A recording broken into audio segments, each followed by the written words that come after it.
Morning duty കഴിഞ്ഞിട്ടുള്ള ഒരു evening cooking video കണ്ടാലോ. ഞാൻ ഉണ്ടാക്കാൻ പോണത് റൊഷിയും പാക്കറ്റ് ബീൻസും ആണ്. ഇവിടെ ഈ റൊഷി എന്ന് പറയുന്നത് നമ്മുടെ നാട്ടിലെ ചപ്പാത്തി തന്നെയാണ്, പക്ഷേ മൈദ മാവ് യൂസ് ചെയ്ത് ഉണ്ടാക്കുന്ന ഒരു സംഭവമാണ്. നമ്മുടെ ഇവിടെ കോമൺ ആയിട്ട് മോർണിംഗ് ബ്രേക്ക്ഫാസ്റ്റും ഡിന്നറും ഒക്കെ ആയിട്ട് കഴിക്കുന്ന ഒരു സംഭവമാണ്. നല്ല ടേസ്റ്റാണ് ഇവിടുത്തെ ചപ്പാത്തി എന്ന് പറയാം നമുക്ക്. പെട്ടെന്ന് ബോൾസൊക്കെ ഉണ്ടാക്കി ചപ്പാത്തി പരത്താനൊക്കെ തുടങ്ങിയിട്ടുണ്ട്.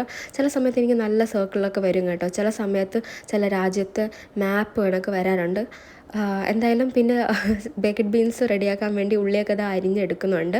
ചൂടായ പാനിലോട്ട് എണ്ണയൊക്കെ ഇട്ടതിന് ശേഷം ഉള്ളിയും അതുപോലെ തന്നെ പച്ചമുളകും കരിവേപ്പിലയും എല്ലാം ഇട്ട് സെറ്റാക്കുന്നുണ്ട്. എൻ്റെ സൗണ്ടൊക്കെ ഇടയ്ക്ക് പോകുന്നുണ്ട്. ഇതെല്ലാം സെറ്റ് ചെയ്തതിന് ശേഷം ടൊമാറ്റോ പേസ്റ്റ് ഇടും കേട്ടോ. ടൊമാറ്റോ പേസ്റ്റ് ഇടുമ്പോൾ നല്ല ടേസ്റ്റാണ്, അതുപോലെ തന്നെ നല്ലൊരു കൺസിസ്റ്റൻസി കിട്ടാറുണ്ട്. പിന്നെ ബേക്കഡ് ബീൻസ് എടുക്കുന്നുണ്ട്. ബേക്കഡ് ബീൻസ് ഞാൻ ടിന്നിലെ ബേക്കഡ് ബീൻസാണ് യൂസ് ചെയ്യണത്. പെട്ടെന്ന് കുക്ക് ചെയ്ത് കിട്ടുകയും ചെയ്യും, നല്ല ടേസ്റ്റുമാണ്. ഇതെല്ലാം കഴിഞ്ഞപ്പോൾ കുറേ പാത്രങ്ങൾ കഴുകാൻ ഇരിപ്പുണ്ട്. പാത്രങ്ങളെല്ലാം കഴുകി എടുക്കുവാണ്. വീഡിയോ ഇഷ്ടമായെങ്കിൽ നിങ്ങൾ സബ്സ്ക്രൈബ് ചെയ്യുക, ലൈക്ക് ചെയ്യുക, സപ്പോർട്ട് ചെയ്യുക കേട്ടോ. ബൈ.